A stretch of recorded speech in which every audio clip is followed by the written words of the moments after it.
목사님 나오셔서 같은 말 같은 마음이라고 하는 제목으로 말씀 전해주실 때 하나님께서 큰 은혜 베풀어 주시기를 바라겠습니다.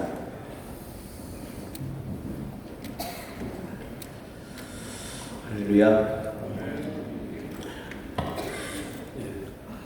사람도 건강해야 되고 교회도 건강해야 됩니다. 저희 교회는 몇 년 동안 교회 표어를 건강한 교회 그리고 행복한 사람들 이렇게 정해놓고 교회는 날마다 좀 건강한 교회가 되고 성도들은 행복한 삶을 살았으면 좋겠다라는 마음을 가지고 계속 목회를 하고 있습니다. 제가 건강한 교회라고 이야기하지만 건강한 교회가 곧 완전한 교회는 아닙니다. 세상에 있는 모든 교회들이 완전하지는 않습니다. 혹시 여러분 주위에 이 교회는 완전한 교회입니다 라고 생각이 드시는 교회가 있으면 저를 소개해 주십시오. 저도 그 교회의 성도가 되고 싶습니다. 이 지구상에 이 땅에 존재하는 한 교회가 완전하다라고 하는 교회가 없습니다. 혹시 여러분 그런 교회가 발견되면 여러분은 가지 마십시오. 가시면 그 교회가 완전한 교회가 안 됩니다. 우리가 살고 있는 모든 지상교회들은 완전한 교회가 될 수가 없습니다. 오늘 고린도 교회 이야기가 나옵니다. 그러면 건강한 교회가 어떤 교회의 모습인가? 먼저는 건강하지 못한 교회를 보면 건강한 교회의 모습을 볼 수 있습니다. 고린도 교회는 사도행전 18장에 보면 바울 사도가 제2차 세계 전도 여행 때 아덴이라는 도시를 지나서 고린도라는 도시에 가서 머물면서 세운 교회입니다. 바울의 그 선교 전략 중에 하나가 대도시 중심으로 그리고 도시에 가서 많은 사람들이 있는 곳에서 복음을 전하는 그런 선교 전략을 가지고 있었기 때문에 이때 당시에 고린도는 무역의 중심지였습니다. 그러니까 상업의 도시였다라고 생각할 수 있고요. 그래서 이곳에 적어도 12개 이상의 신전이 있었다고 이야기합니다. 그 신중에 악명이 높았던 아프로디테 신전, 아크클렌티비우스 신전, 그리고 아폴로 신전이 자리 잡고 있었습니다. 이때 아프로디테 신전에는 1000명 정도의 신녀들이 있었는데 이들이 신자들이 성전에 찾아올 때 그 사람들을 상대로 해서 성관계를 맺는 그런 여성들이 있을 정도로 굉장히 무질서한 그런 도시 가운데 하나가 바로 이 고린도 교회였습니다. 이런 도시의 구원을 위해서 그 도시의 거룩성을 이루기 위해서 구별된 교회가 필요했는데 그 교회가 바로 고린도 교회였습니다. 그런데 이 교회는 문제가 있었습니다. 가장 큰 문제가 뭐냐면 분열의 문제입니다. 교회 내에 분파가 있다는 얘기입니다. 하나님 중심으로 예수 그리스도를 중심으로 모여야 되는데 성령님의 하나 되게 하심을 지켜야 됨에도 불구하고 여기서 흔들렸습니다. 하나님 중심이 아니고 인간 중심의 교회입니다. 나는 아볼로에게, 나는 바울에게, 나는 게바에게, 나는 그리스도에게 속했다라고 말합니다. 물론 바울과 아볼로, 게바 모두 다 훌륭한 점이 있습니다. 그런데 그들은 모두 다 그리스도를 전파했을 뿐입니다. 그들이 분파를 만들지 않았습니다. 그럼에도 불구하고 여러 분파들이 교회 안에 있었던 모습을 보게 됩니다. 나는 이 파도 아니고 저 파도 아니고 그리스도께 속한 그리스도파다. 여러분 이거는 참 좋지 않은 모습 가운데 하나가 아닐 수가 없습니다. 한국교회도 여러 가지 분열이 있었습니다. 여러 가지 분열의 요소가 있었죠. 요즘에는 또 시청 앞에 아니라 광화문에 모이는 팀이 있고 서초동에 모이는 팀이 있잖아요. 교회도 악기파가 있는 다음에 비악기파가 있어요. 또 신사참배를 하는 것과 신사참배를 반대하는 파가 있었고요. 또 기타를 싫어하는 파가 있고 기타나 드럼을 좋아하는 그런 파도 있습니다. 성도들이 사회법정에 고소하는 고소파가 있고 고소할 수 없다고 이야기하는 반고소파가 있고요. 사회 문제에 교회가 참여할 수 있다고 하는 파가 있는 다음에 사회 문제에 참여할 수 없다고 생각하는 파도 있습니다. 그러니까 대한민국의 장로회가 있는가 하면은 또 다른 성결교도 있고 감리교도 있고 하는 모습을 보게 됩니다. 그게 모자라서 이제는 예수님과 그리스도가 갈라져서 예장이 있고 기장이 있고 하는 모습들을 보게 됩니다. 이런 모습을 본 바울이 같은 말, 같은 마음을 가지는 교회가 되라라고 말씀하고 있습니다. 오늘 임직자를 세우는 성일교회가 우리 모두가 원하는 교회가 어떤 교회냐면 건강한 교회입니다. 같은 말, 같은 마음을 가지고 같은 뜻을 향해서 달려가는 그런 교회가 가장 건강한 교회가 아닐 수가 없습니다. 예수님은 12제자의 제자들을 훈련시키셨습니다. 3년 동안 24시간 먹고 함께 자고 함께 배우고 함께 여행을 하는 3년 동안이었습니다. 3년 동안 같이 있어야지 예수님의 제자가 됐습니다. 예수님의 뜻이 무엇인지, 그분의 비전이 무엇인지, 예수님이 증거하신 복음의 내용이 무엇인지 선포하는 그 하나님의 나라를 공유하기 위해서 예수님이 그렇게 훈련을 하셨습니다. 그렇기 때문에 가장 중요한 것은 예수님의 제자들과 비전을 공유하는 것처럼 목회자와 온 성도들이 같은 비전을 공유하면서 같은 말과 같은 마음을 가지는 것은 대단히 중요한 일이 아닐 수가 없습니다. 또 하나는 끝까지 달려가는 사람들이 되어야 됩니다. 여러분, 우리가 한 길을 간다는 것은 쉬운 일이 아닙니다. 또 끝까지 마친다는 것도 참 쉬운 일이 아닙니다. 오늘 임직 받으시는 분들이나 성도님들이 이곳에서 임직을 받으면 내가 이곳에서 뼈를 묻어야 되겠다라는 그런 각오를 가지고 임직을 받아야 될 줄로 믿습니다. 빌리그레암 목사님은 누구나 다 잘 아는 유명한 목사님입니다. 근데 그 시대에 두 분 다른 목사님이 계셨는데 조금 낯선 이름이지만 척 템플턴, 브런 클리포드라는 역시 이 빌리그레암 목사님하고 동시대에 목회를 하셨던 목사님이셨습니다. 이분들도 역시 유명한 설교가였었습니다. 그런데 척 템플턴 목사님은 사역한 지 5년 뒤에 사역을 떠났습니다. 브런 클리포드라는 분도 음주와 금전에 대한 무책임으로 인생을 소진해버리고 허름한 여인 속에서 그의 생을 마감했습니다. 그때 35살이었습니다. 3명의 젊은이가 1945년 미국 전역에 복음을 전하면서 기대를 모았었는데 그 가운데 한 사람만 끝까지 다름질을 마쳤고 두 사람은 중간에 포기하고 세상으로 돌아갔던 모습을 보게 됩니다. 바울은 관저같이 벌써 내 무덤이 되고 나의 달려갈 기약이 가까웠도다. 내가 선한 싸움을 싸우고 나의 달려갈 길을 마치고 믿음을 지켰으니 이제 후로는 나를 위하여 의의 멸관이 예비되었으므로 라고 말씀하고 있습니다. 믿음의 경주를 마친 영적인 거장에게 주어지는 자랑스러운 고백이 아닐 수가 없습니다. 나의 달려갈 길과 주 예수께 받은 사명 곧 하나님의 은혜의 복음을 증거하는 일을 마치려 하면은 나의 생명을 조금도 귀한 것으로 여기지 아니하노라. 바라기는 생명을 다해 달려가는 직분자들이 될 수 있기를 바랍니다. 뒤로 물러가서 침륜에 빠지는 일이 없기를 바랍니다.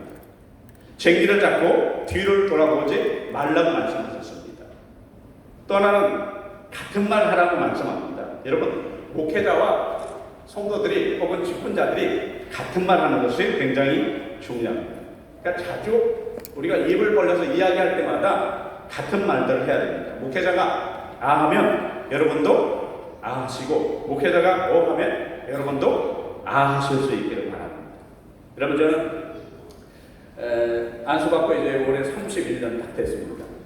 이제 참 전도사도 좀 해보고 부목사도 11년 해보고 이제 담임 목회를 이제 한 20년 정도 하고 있습니다. 제가 이렇게 보면 학생회도 해보고 젊은 청년들도 해보고 부목사도 해보고 담임 목사를 해보면 참 가슴 아픈 게 있어요. 그게 뭐냐면 목회자 자녀들이나 직분자 자녀들이 학교를 졸업하고 대학에 간다든지 직장생활을 하면 신앙생활을 하지 않는 거예요. 그게 제가 목회하면서 가장 가슴 아픈 것 가운데 하나 그런 내용이에요. 직분자들 자녀들이 신앙생활을 계속하지 않는다. 굉장히 고민이 많이 됐습니다. 왜 그럴까? 왜 목회자 자녀가 그리고 직분자 자녀들이 신앙생활을 하지 않고 사회생활을 하기 시작하면 대학에 들어가게 되면 교회를 떠나게 된다. 제가 고민하면서 생각하기는 그런 생각이 들어요. 여러분, 집에서 말씀하실 때 말씀을 잘 하셔야 된다라고 생각이 들어요. 저는 아들이 하나 있습니다. 아이를 좀 늦게 나가지고 이제 대학 들어가서 잘 공부를 하고 있어요. 제가 우리 아들한테 제일 고민스러운 게 뭐냐면 이놈이 난 아빠처럼 목사님 될 거야 그러면 굉장히 좋겠는데 제가 속으로 목사님 되고 싶어요 그러면 제가 정말 좋을 것 같은데 이 3학년 초등학교 3학년 뭐 중학교 이렇게 가더니 꿈이 바뀌어요. 유치원 다닐 때는 제 친구 아빠가 소방관이니까 소방관이 되겠대요. 중학교 가더니 제 친구가 경찰관이에요. 경찰서 갔더니 경찰관이 되겠다는 거예요. 야, 친구를 잘 사귀어야 되겠구나. 목사 아들을 만나야 되는데 그래 생각했는데 요즘은 제가 뭐가 되고 싶으니 그러니까 목사만 안 되고 싶대. 굉장히 충격받았어요. 목사만 안 되고 싶대. 그래서 왜 그러냐니까 아빠가 너무 힘들고 성도들이 너무 힘들게 한대. 그래서 제가 나 힘들지 않아. 너무나 행복해도 아빠 보면 불행해 보이냐 그러니까 그게 아니라 새벽부터 너무 힘들게 일하는 것 같으니까 또 사람들하고 이렇게 대화하는 걸 보면 어려운 점들이 많이 있는 것 같아요. 저희 부부는 교회 얘기를 잘 안 합니다. 집에 밥 먹을 때도요. 애가 세 명이니까 애가 밥을 같이 먹게 되는 게 일주일에 몇 번 되지도 않아요. 자기도 바쁘고 우리도 바쁘고 밥 먹는 시간이 달라. 근데 모처럼 앉았다가 집사님이나 권사님이 누구 전화 와서 받는 이야기만 들어도 눈치가 부담이에요. 얘도 목회자예요. 반 목회자예요. 다 듣고 교회에서 보기 때문에 지가 더 잘하라. 오늘 박 권사님 왜 안 나온지 아냐고 저한테 물어봐요. 근데 이 아이가 같이 있을 때는 교회 얘기하지 않습니다. 혹시 상처가 될까? 그 가면은 제가 미워하는 마음이나 불편한 마음을 가지고 있으면 이 아이도 볼 때 불편할 거 아닙니까? 그런 얘기를 하지 말아야 되겠다. 그래서 절대로 이야기를 안 하려고 해요. 여러분, 제가 이렇게 말씀드리고 싶어요. 여러분 집에서 특히 어린 아이들이거나 아이들이 잘하고 있고 다음 세대를 생각한다면요, 교회에서 목사님하고 같은 말을 좀 하셔야 됩니다. 같은 말, 좋은 말을 많이 해줘야 됩니다. 아이들이 굉장히 민감하고요, 다 잘 알고 있어요. 그러니까 집에 가서 이런 분들도 계실 거예요. 목사님이라고도 안 불러. 김 목사가 오늘 하는 거 보니까 이렇게 얘기하잖아요. 오늘 그거를 설교라고 하냐? 뭐 이렇게 얘기를 한다 보면 얘네들이 판단을 할 수 있어요, 없어요? 잘 못하는 거예요. 근데 판단을 다 해주시는 거예요. 그것도 참 준비를 좀 하시지. 이번 일주일은 바쁘셨는가 봐. 이렇게 얘기하면 저렇게 설교하는 건 준비가 안 된 설교구나. 아이들이 인정이 되는 거예요. 그러니까 은혜가 안 되지. 그러니까 말씀을 집에서 잘 해주셔야 돼요. 여러분, 목회자가 완전합니까? 대답을 안 하시고 목회자가 완전해요? 불완전하죠. 여러분은 그러면 완전하십니까? 여러분도 불완전하잖아요. 교회는요? 불완전해요. 그래서 다 같이 뭐예요? 바보들의 행진이. 하나님 앞에 다 완전하지가 않아. 근데 왜 목사님은 완전하기를 바라는 거예요? 힘들고 어렵죠? 같이 도와줘야 되는 거죠. 그러니까 이렇게 얘기해요. 우리 목사님 같은 분이 없다. 이렇게 말씀을 하셔야지 아이들이 은혜 받는 준비가 되는 거예요. 우리 엄마 아빠가 인정하는 거면 대단하다. 여러분, 목사님이 위대해서 그렇게 이야기하려는 게 아니에요. 알아요. 약점을요, 제가 더 잘 알아요. 여러분, 설교해놓고 나면요, 벌써 제가 느낌이 그냥 확 와요. 제가 설교를 한과 동시에 느낌이 확 와. 오늘 반응이 안 좋구나. 벌써 내려가기가 싫어. 인사하고 싶지가 않아. 벌써 다 제가 느끼고 먼저 다 알아요. 그러니까 여러분이 확인사살 안 하셔도 돼. 다 알고 있기 때문에. 그런데도 돌아서서 이렇게 얘기하는 거예요. 오늘 목사님이 정말 설교를 잘하시고 나에게 주시는 말씀이다. 이렇게 하면 아이들이 무슨 생각을 하겠어요? 저렇게 좋은 말씀을 준비하시는 분이구나. 야, 평상시에도 목사님은 우리 가정을 위해서 기도하시는 분이야. 여러분, 우리 가정을 위해서 매일 기도하시겠어요? 아닐 수도 있고 하실 수도 있겠지. 그러나 아이들의, 우리 다음 세대들이 목사님은 우리 가정을 위해서 기도하시는 분이다라는 게 입력이 되면 그 아이들은 신앙생활을 하는 거예요. 근데 다른 말을 하시잖아요. 다른 말. 교회하고 다른 말, 목회자하고 다른 말을 하면 어긋나기 시작해요. 그러니까 여러분, 다음 세대들에게는요, 뭘 잘해야 된다고요? 말을 잘 하셔야 돼요. 좋은 말을 잘 해주셔야 돼요. 우리 교회 같은 교회가 없고, 우리 목사님 같은 교회가 없고, 우리 셀 같은 이런 모임이 없다. 정말 좋은 분들이다. 그래도 얘네들이 다 알아. 예? 어린애들도 다 알아. 그럼에도 불구하고 그렇게 말을 해야 되는 거예요. 말을. 지금 북한의 공산당 그 치아에 있는 어린아이들을 보세요. 얘네들이 초등학교, 이초등학교, 다 중고등학교, 대학생을 하고 있는데도 이 아이들 하는 걸 보세요. 위대하시고. 생각나시죠, 여러분? 그 모션. 김일성, 지금 김정은이가 그렇게 위대합니까?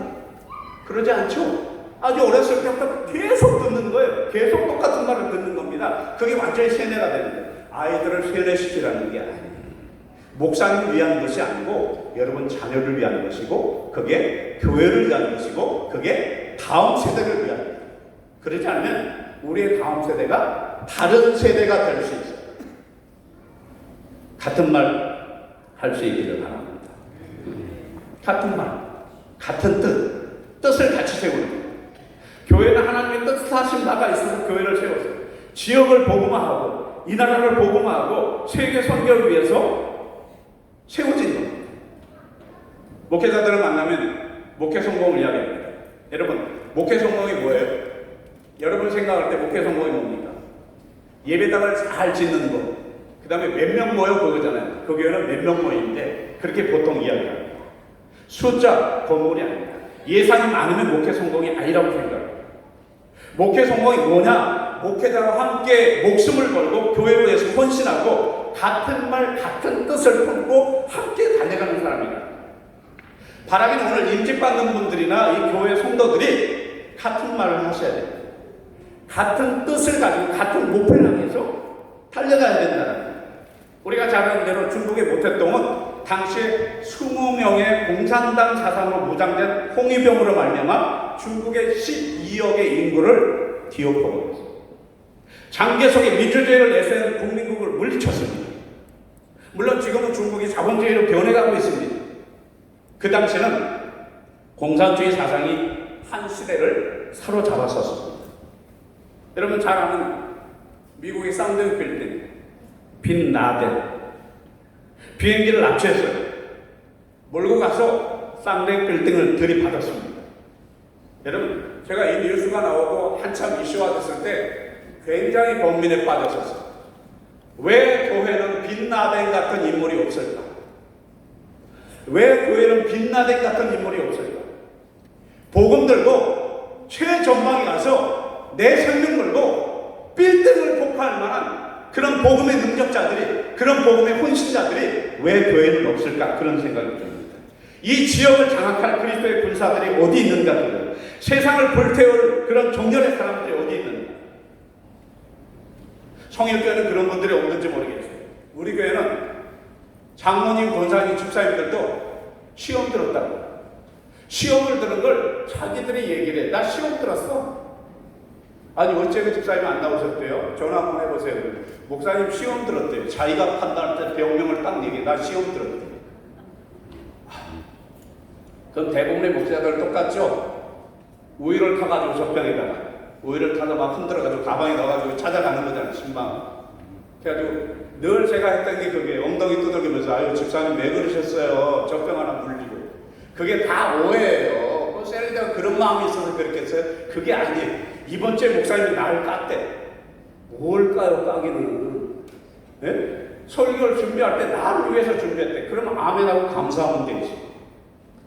그게 아니에요. 권사님한테 한 말씀이 아니에요. 다 같이 들어가 하신 하나님 말씀이에요. 그래가지고 또 젖병 하나 물려주고 안 되면 하나 더 물려.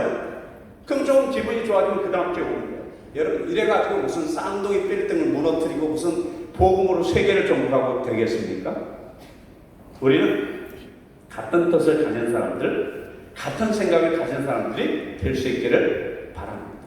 우리가 바라봐야 될 열매는 건강한 교회. 지금까지는 모두 다 이런 젖병 목회를 했었습니다. 전통적인 교회 모습은요, 모두 다 그런 모습이었어요. 저는 어렸을 때 홍익대학교 앞에 있는 서현교회라는 데서 자라났어요. 주일학교도 거기서 자라났는데 그 교회가 그때 당시에는 박경란 목사님이라고 고시층 목사님이었어요. 아이 고시층 무서워요. 그때 TV 나온 지 얼마 안 됐을 때인데 주일날 TV를 보면 TV가 폭발하는 줄 알았어요. 저는. 그래서 TV를 못 켰어요. 채널 이렇게 툭툭툭툭 흐는 걸 이렇게 가서 빼는 걸 못했어요. 빼면 폭발하는 줄 알았어요. 주일날은 TV 보면 폭발한다. 그리고 걸어 다녔어요. 버스로 세정거장 돈 쓰면 안 된다고 해가지고 걸어 다녔던 기억이. 제일 기억에 남는 게 뭐냐면 교회 때 기타를 가지고 오면 장로님들한테 걸렸다는 박살나. 그래서 기타를요 요 뒤로 이렇게 숨겨요. 그래서 교회 누가 있나 온다 봐가지고 고등부실이 4층인데 이렇게 계단을 거꾸로 올라가면서 4층까지 무사히 배달하는 거예요. 그리고 겨우 기타를 치는 거예요. 그날은 행제한 거예요. 안 걸렸습니다. 한 번 걸렸는데 계단에서 박살내버렸어요. 와, 그때 당시 기타가 얼마나 비싸고 한 번 구하려면 되게 힘들었었는데 그냥 쪼개버리는 거예요. 어디 교회를 기타를 가지고 오냐. 그러면 꿈도 못 꿨어요. 그런 전통적인 교회. 근데 여러분 지금은 어떻습니까? 이런 전통교회의 모습으로 계속해서 젊은이들을 설득하고 복음으로 점령하고 하는 게 굉장히 어려운 게 사실입니다. 전통교회 모습 중 가운데 대표적인 게 뭐냐면 축구장에 있는 선수들하고 같은 거예요. 11명 코치는 운동장에서 열심히 뛰는 관중들은 다 모여가지고 자기 편이 잘하면 잘한다고 박수를 막 칩니다. 만약에 자기 편이 지기 시작하면 인상을 쓰기 시작합니다. 막 욕하기 시작합니다. 그리고 최종적으로 자기 편이 지면 감독을 경질시키고 있는 콜라병, 사이다병 다 던지면서 이 경기를 이따위로밖에 못하냐고 운동장 안으로 별걸 다 집어던집니다. 그리고 바로 감독을 해체해버려요. 그게 전통적인 교회 모습. 모두가 다 구경진입니다. 잘한다, 잘해. 이건 또 뭐 하는 거야? 칭찬하거나 욕하나 둘 중에 하나입니다. 그러나 우리 모두는 필드에서 같이 뛰는 선수들이 돼야 돼요. 구경꾼들의 많은 교회, 건강한 교회가 아닙니다. 모두가 다 운동장에 나와서 운동하는, 같이 뛰어주는 그런 교회가 건강한 교회가 될 수 있다는 겁니다. 그래야지 같은 결과물을 얻을 수 있기 때문에 그렇다는 겁니다. 바라기는 하나님의 교회가 모두가 다 건강한 교회가 될 수 있기를 바라는데 성일교회가 이런 건강한 교회가 될 수 있기를 주의 이름으로 축원합니다. 하나님 우리 아버지 감사합니다. 오늘 성일교회가 귀한 직분자들을 세우면서 하나님 앞에 감사하는 예배를 드립니다. 고린도 교회에 주신 말씀, 너희가 같은 말을 하고 같은 마음과 같은 뜻으로 나아가라라고 말씀하십니다. 하나님, 성일교회가 하나된 교회가 되게 해주시옵소서. 믿음도 하나요, 주도 하나요, 한 하나님을 섬기고 있습니다. 온 성도들이, 특별히 오늘 직분을 받는 직분자들이 목사님과 또 온 성도들과 한 마음으로, 같은 말로, 같은 마음으로, 같은 목표를 향해 달려갈 수 있는 건강한 교회가 되어서 수많은 사람들을 구원하고 지역을 살리고 이 나라 이민족을 살리는 복된 교회 사명 감당하도록 역사해 주실 줄로 믿습니다. 예수님의 이름으로 기도하옵나이다.